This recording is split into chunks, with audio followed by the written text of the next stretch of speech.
Hey everybody, and welcome back to the channel. Welcome back to some more Warpforge. And yes, we're going to do an Ultramarines video. I know we put Lotharius up on the channel and folks seem to dig that. I've been doing a lot of, let's say, anti-Ultramarine stuff as of late, and I kind of didn't want to leave out my favorite build, a build that Barric has been rocking to a pretty insane win rate. Is it the best deck in the format? I'm not exactly sure, but I think if you're playing Ultramarines and you like Tigurius, who I've always really loved, and honestly can't believe looking back that he's maybe one of the best, if not the best, Ultramarine warlords at the moment. It's kind of exciting. I still think Calgar is obviously good, but a little boring.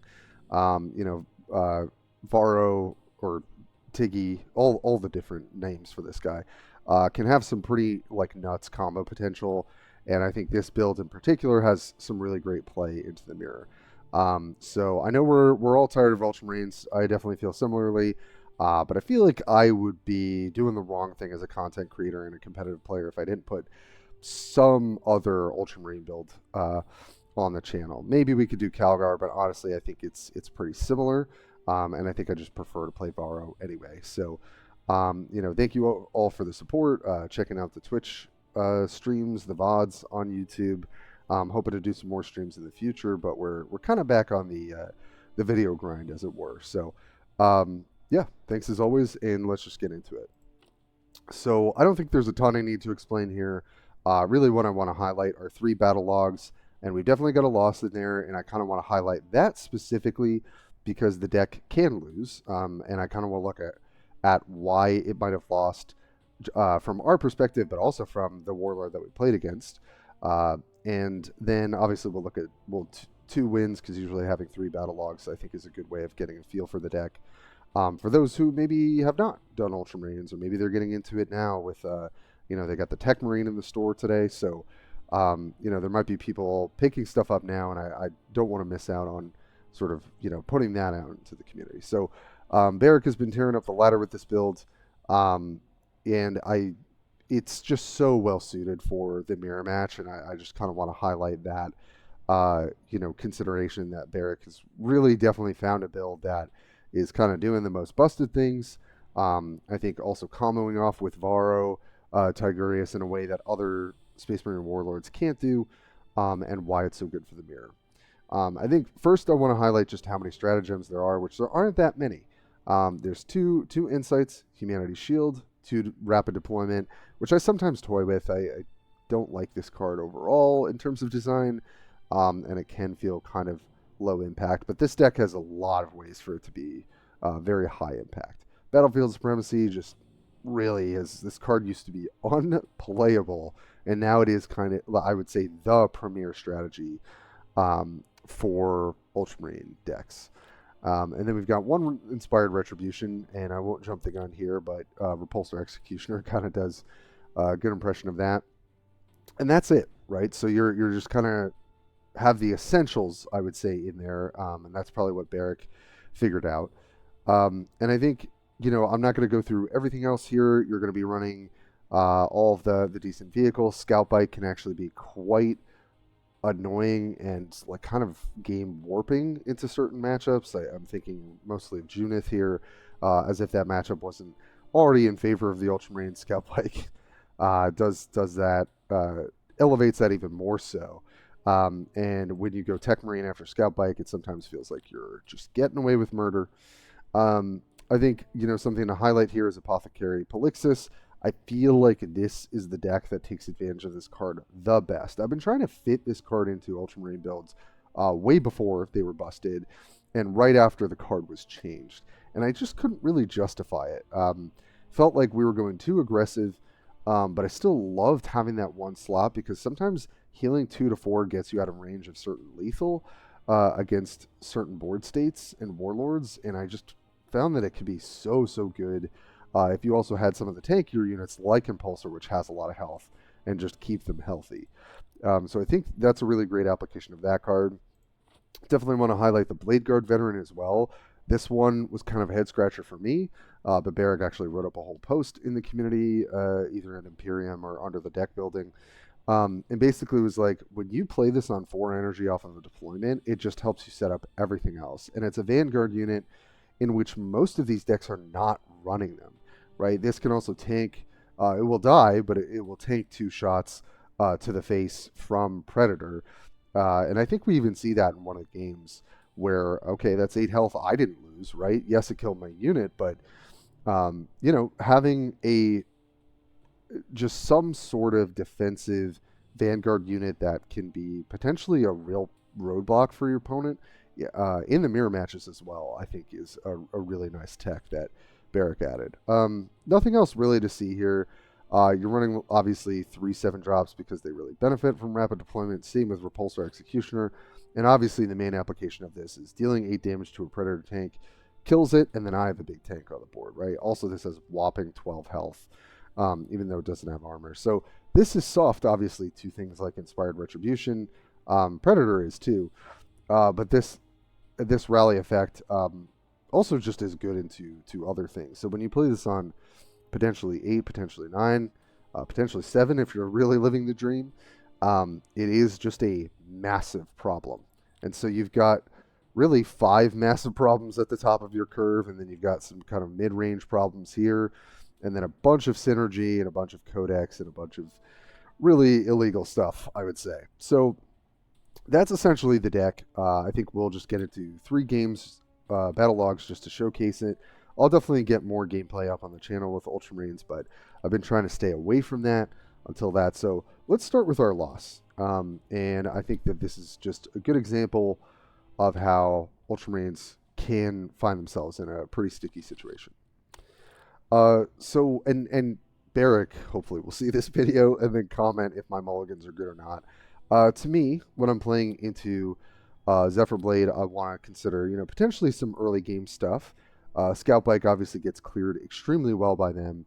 And then Storm Speed or Hailstrike, I'm just not super excited to have in my opening hand. I'd rather have maybe a Predator, maybe a combination of Rapid Deployment, maybe Tactical Insight. But I think keeping the Reaver and the Tech Marine are just like pretty reasonable. And so we actually end up drawing our big boys, which in a lot of scenarios I'd be kind of happy about, because whenever I draw any cost reduction, these are going to come out ahead of schedule. But against an aggressive Warlord with high health, who's also chosen to take Orbital Bombardment, we can definitely find ourselves in trouble, and that's exactly what's going to happen. So here, Rapid Deployment on Annihilator is just going to be excellent. We've got the high factory, so even though we're going to fall behind in these early turns, Predator should be able to pick us back up. And this is a 4 energy Predator with high factory, if we want that. So they just beat us down first turn. They play out the Swooping Hawk, which I think is a pretty solid 3-drop option right now. And it's here that I have a lot of choices, but I kind of say to myself, all right, let me try and pick up, another relevant stratagem. This is probably going to trade, and then they'll get the health crystal. But I prefer that because I want my Predator to come down and kill whatever else is coming down this turn, and not split the damage. So we are down quite a bit of life. And then they end up playing the Warlock, which is not something I see that often. But it is a nice 4-drop with solid stats that can give you upside. But here, pretty much always just going to go for the Turbo early Predator. It's going to allow me to clean that unit up. But something I forgot in this game, which is relevant, is that Predator Tank does prioritize gemstones over hitting the Warlord here. Or if not, there may be equal chance. So even though I want to try and get the Reaver to clear the stone here, I hit the stone there. And that's bad, right? I probably wouldn't have even double codexed to do that. So that is something you want to be aware of if you're playing into Eldar. And Zephyr Blade, although I didn't have a lot of success with it the other day, I do think this is a pretty great scenario, right? Unfortunately, I could still interact with their stealth unit because of Predator, which is really nuts. And so I just get to fire here, start closing the life gap, and then get to play Polixis. I could have also gone for Tech Marine and Master of Arcana. I go back and forth on what was the right play, but to me, I wanted to get down Apothecary when there's no threat on the board so that I can potentially get more healing and try and catch up. But it's here that our opponent gets a pretty, like over the course of this game, important orbital bombardment. Because what it allows them to do is use Nadu plus the talent to clear out both of these units. And now we're even on board and they're up on life. So that orbital bombardment was actually really, really clutch. And honestly, in this kind of matchup, that's probably what you want to do. Even though you as Zephyrblade are going to be playing out units earlier than I am, just getting that 3 damage ping, or when I start to develop, getting that 10% chance could actually make the difference. And I honestly think in this game, it made a huge difference. So that's just something to note, maybe for specifically this matchup, or for Eldar players that into Tigurius, I actually think it's probably correct to do that, just to get extra burn. So here I decide that because I can't codex properly, I pretty much am committed to having to kill that. I bash for 4 in an effort to kill with Predator and Annihilator, but we just lose to Wailing Doom because it's lethal. So I feel like I was talking fast. That game went by super fast. But yeah, that was a scenario where even though we had a pretty strong draw, our opponent was actually able to contend with it and had a life advantage and was able to get us in lethal for Wailing Doom. So that's probably the ideal scenario for Eldar to clinch out a win. I'm actually going to jump to this matchup because I kind of want to save the best for last, which was against Russian Soul. No shade to Manus. It's just the game I think was a lot less spicy. But let's take a look at what was not a mirror match, because it's a different Varro build, but is a mirror in the sense that we're doing this. So I'm kind of going in assuming this is a mirror match. So I mulligan away Reaver and Scout Bike. I think had I done this again, had I been on the play, I'd probably keep at least the Reaver. So I think this was a bit of a mistake for me, not knowing Manus's build and kind of just going in thinking that it's going to be kind of vehicle mid-range. So our hand's fine. Honestly, I usually like to see some of these beefy things early so that when I get my tack insight or my deployment, that they're going to make use of that. So we're just going to fire off, obviously, the Scryer's Gaze ASAP, and we hit the tack insight, and we're not going to punch. We're just going to kind of let the board develop. And so we see the firstborn, and I go, okay, so this is like infantry, probably more infantry heavy, probably not as heavy on the Predators, although probably still playing them. And it is a pretty juicy start. Honestly, this kind of start, like if this were a Stern Guard, it would have been even worse. Instead of the Intercessor Sergeant, I'm not super huge on this card anymore personally. But I'm sure Manus is making it work in a lot of different matchups. So thankfully we draw a Reaver here, because if we're not able to clear this firstborn, sure, we could try and get the RNG off Master of Arcana to get the Smite. We would be massively behind, and we are going to fall behind in a build like this. So really nice Infiltrator to set up 6 free damage on my face, and get to Scryer's Gaze, right? I actually really like that kind of combination. I think in this kind of build, Octavio Infiltrator could be pretty potent. So it's here that I'm like, all right, I just got to find a way not to fall behind. But to me, if I chuck out Cronus, it really doesn't do all that much. And I'm kind of hoping to fish for another relevant stratagem here. It's possible that this was greedy, but in my mind, I'm like, all right, I'm going to try and start going off next turn.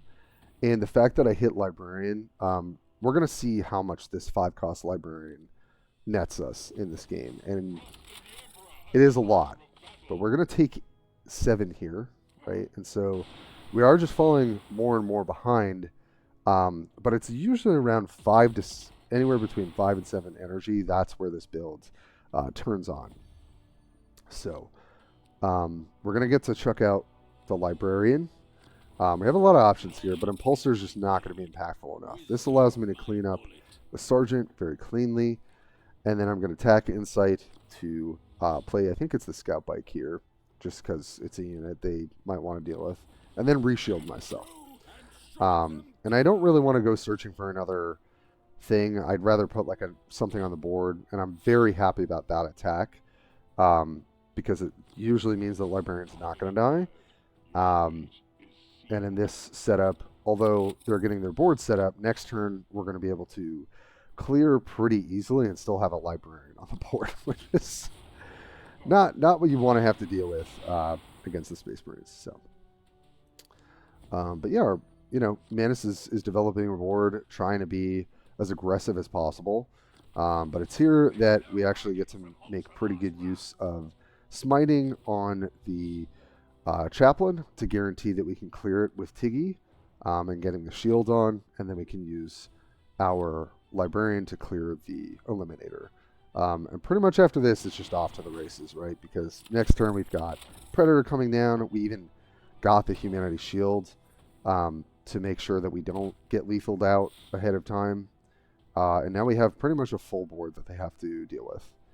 So it's here that it's pretty clear they want to try and burn me out. It's possible they have DFAs as well. And so good retribution, but it definitely came a turn too late to really let us clear the board and stabilize and draw a bunch of cards as well. So here I could play the Apothecary, but I just want to start turning on the gas here. So I'm just going to attack with everything that's not my Warlord, because obviously I'm still pretty low on health. Doesn't take much with Death from Above, if they're running Storm Raven, other stuff like that to burn us out. So they're probably fishing for an Inspired Retribution here, which is a pretty good position to be in, because even if they do that, we've got plenty to do. So it's here that, right, they play... Right, Hero's Respite, which I don't often see, but I think does make sense of this more infantry build. But they don't have an answer to the Predator, and usually what that means is the game is mine, because we actually have lethal here. 7, we can kill there and trade, and then we guarantee 4 on face, 5, 6, 7, 8. And then I think Smite is enough to do it. Smite plus the tank is minimum 5 damage here, so that is guaranteed lethal with the way that we did it. So very good aggressive start from Manus, but we were able to pretty much completely blanket with a Librarian on 5 energy. So you can see how this sort of deck where you just spike these discounted huge cards, and Librarian in particular with the shielding and drawing into more cards is really insane. But I've saved the best for last, which, yes, is a victory, but as you'll see from the game, it was a victory snapped from the jaws of defeat. So Swarmlord is still here, still, I think, a great option. And something that I'm sure I will see more of on ladder, and honestly will probably play myself, because I've been having a boatload of fun with Tyranids. So here I'm just like, okay, probably want to see a flanker or two, probably want to see maybe an impulsor, anything that can take advantage of the range deficit on Swarmlord. So here I'm just going to chuck back everything. Sure, I can maybe keep the Librarian. But this is much better hand, right? Supremacy is also means 3-4 in terms of impulsor. So we're very happy to see that. And as you can tell, in the early game turns, we're just never going to be trading health. I've seen some people do it when I play Tyranids. I think it's decent. Like, sometimes it's good, but they're on the draw, so they have digestion pool, and that's just real scary. And Neurogaunt Node Beast is a great target. Right, you can get Synapse rolling. It's 6 health on first turn. It's really an annoying unit to deal with. So here we pretty much have to fire off Battlefield Supremacy. It's just going to mean that for the rest of the game, our hand is kind of curving out. And I choose to trade 2 health, even though they can buff this next turn up to 5 health. So I'm really only doing 1 damage. I still want to kind of make sure that this thing is off the board. But Russian Soul plays a hardened biology, which I think has become much more popular and probably should have been before. I know some people are running 2 of it. I think I run 1 of it in my Swarmlord build. But here we start to get on board, right? And even though this tack insight only buys us an extra troop, to me, I just want to use the rapid deployment to make my hand even kind of smoother, take advantage of that. And I choose to discount the Hail Strike, although sometimes it can be awkward discounting certain of these cheaper vehicle units. This allows me to play either Tech Marine or Hail Strike to try and get ahead on board. And in this kind of case, against this particular deck, you're probably going to run out the Hail Strike because of that whopping 5 ranged and the fact that it's flying. So it's here that they choose to take out both of the units. Actually, I'm going to back up a little. Can I back up a little bit? Oh, shoot. All right, we're my bad, y'all. Let me skip ahead a little bit. Because I think I might have done something different here if I was Russian Soul. I just want to talk about that for a second. Okay, we go off with Impulsor. Right, and now it's their turn. Okay, so I guess I'm curious why, although I know it feels bad, and I've even said this on stream playing Tyranids, why not kill Impulsor here? So yes, you get to clear both of these units, but these are free units that I've gotten off of the Codex. And you're going to be able to trade for them again the following turn. And when you go here, right, you're only taking 2 damage to your Warlord, and you're only taking 1 damage from Node Beast. So I'd be curious, and maybe Russian Soul will see the video and comment, but I feel like if I were on the other side, I'd be killing Impulsor. I just sink my 2 attacks into a Pulsar. So, hello? Okay, there we go. Because then, this is off the board. Yes, this is the same health. And then you have Tyranid Prime. So yes, I'd have, it would be easier to trade to kill this. But it's kind of at this turn that we just, like, our Impulsor does just refills and is still there, right? So with that draw, which was pretty good to get the Outrider here, not going to lie, we're able to just clean up their entire board and still have a healthy Impulsor on the board. So, yep. So sit there, take 2, and then punch, just trade there. And now we've got a full board. Yes, we're down on health. But we wouldn't have had this, right, earlier. So the fact that this gets to live to see, I think it's at least 2 more turns, just kind of netted us a good amount of value, I feel. So I'm curious about that 1 turn from Russian Soul in terms of why they made the play that they did. So it's here that we need to now try to outrace them, right? Because all it takes, and I'm thinking about this turn, all it takes to have lethal here is play Neuraloid for free, play Ravenous Hunter, buff both units, right? And this gets Rav Hunter, this gets Rav Hunter. That's 10, that's 6, that's 16, right? And I don't have a Vanguard unit. So, and I remember like playing this game earlier today, because these were all games from literally like an hour ago. I was like, all right, well, I'm dead to that. What else am I not dead to? And how should I play this out? And to me, so although I could get some value from Tech Marine right here and here, and like maybe, I don't know, grab another stratagem to get the Codex off, to me, what I'm saying is I need to put another threat on this board that can threaten lethal if I don't die. And so that ends up being, I think, the correct play, at least from kind of my mindset here, is play Intaro as a 5-ranged, just big threat that they have to look at and potentially want to kill, because this will also net me value for the following turn. So that's, I believe, what I decide to do here. And I go for Master of Arcana first, just to see if this changes my decision at all, because I could still play these 2 if I want to. And we get the Humanity Shield. Now,